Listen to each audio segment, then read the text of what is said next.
And now let's turn on the TV and tune into Nine's A Current Affair, which has once again been busy spruiking magic medicines. It's been more than 6 years in the making, and finally, researchers say they've made a breakthrough. The results are pretty clear and really promising. A natural treatment for ADHD that costs less than $20 a week. It sounds too good to be true, but not anymore. Too good to be true? Heavens, no! Lipronol is not just a breakthrough, it has the potential to change the lives of ADHD sufferers, A Current Affair claimed. And with help from Blackmore's PR company, it then lined up several kids and parents to tell us how much difference it had made. I could socialise better, I could exercise better, I could just think so much clearer. My schoolwork has improved since I've been taking it. I was just surprised that something which is so readily available worked as well as it did without any negative effects. Sounds great! And even better when you know how exotic this stuff is. In the clean, clear waters across the ditch lies the New Zealand green-lipped mussel. It's a treatment that can help a percentage of people get significant relief. Back in 2010, when ACA did its first advertorial for green mussel extract, which is what Lipronol is, it claimed the pill relieved arthritis. Now it's curing ADHD. But what is the evidence? Well, ACA was reporting on a study by Professor Con Stow from Swinburne University, funded by, wait for it, Pharmalink, the Cayman Islands company that licenses Blackmore's to manufacture the drug. This is not something viewers were told. But worse than that, ACA also forgot to tell us that the study found the drug didn't work. The results of the present study did not support the hypothesis that PCSO524 improves parental reports of hyperactivity, inattention and impulsivity in children ages 6 to 14 years over placebo. Yup. According to parents of those ADHD kids, Lipronol worked no better than pills which had nothing in them.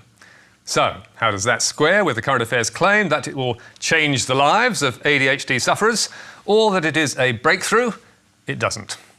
As Adelaide University psychiatrist Dr. John Giuradini told Media Watch, it couldn't be further from the truth. And Dr. Giuradini's verdict is echoed by another ADHD expert, Dr. Darryl Efron from the Royal Children's Hospital in Melbourne, who told us, no, it's not a breakthrough at all. It's a negative study. For kids with ADHD in the study, the drug did not help more than a placebo. Amazing, eh? So, how did they get it so wrong? Well, Professor Stow told Media Watch in a statement that he certainly never called it a breakthrough and that ACA misrepresented him. And he told a colleague via email, I was interviewed for about 30 minutes where I described in detail the methodology and limitations of the study. However, ACA used 2 sentences. But some of the blame for turning Lipronol into a potential wonder drug must go to Blackmore's and its PR company, who put out this media release, which quotes Professor Stow describing the study's results as very exciting, and which highlights claims of tangible improvement in kids' behaviour, attention and hyperactivity, which A Current Affair faithfully repeated. They found a 34% improvement in bad behaviour at home, a 13% improvement in attention and a 10% improvement in hyperactivity. Problem is, if you read the study, it's clear those improvements do not apply to children who've been diagnosed with ADHD, only to those with milder symptoms.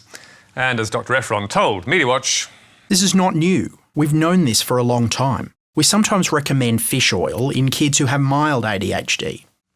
Fish oil? What's fish oil got to do with it? I thought this was green-lipped mussel extract. But turns out the active ingredient, omega-3, is the same, which makes ACA's $20 a week not cheap for parents at all. Or as John Giuradini puts it, well, it's wasting their money on so many levels. And there is more bad news for A Current Affair, because Australian law lays down strict rules about advertising complementary medicines, and that's arguably what ACA was doing. As a result of which, Professor Giuradini is lodging a formal complaint to the Therapeutic Goods Administration, arguing that Nine's broadcast breached the Therapeutic Goods Act, the Therapeutic Goods Advertising Code and the Commercial Television Code of Practice. Nice one. If the programme is judged to have been an ad and the complaint is upheld, A Current Affair has won the trifecta.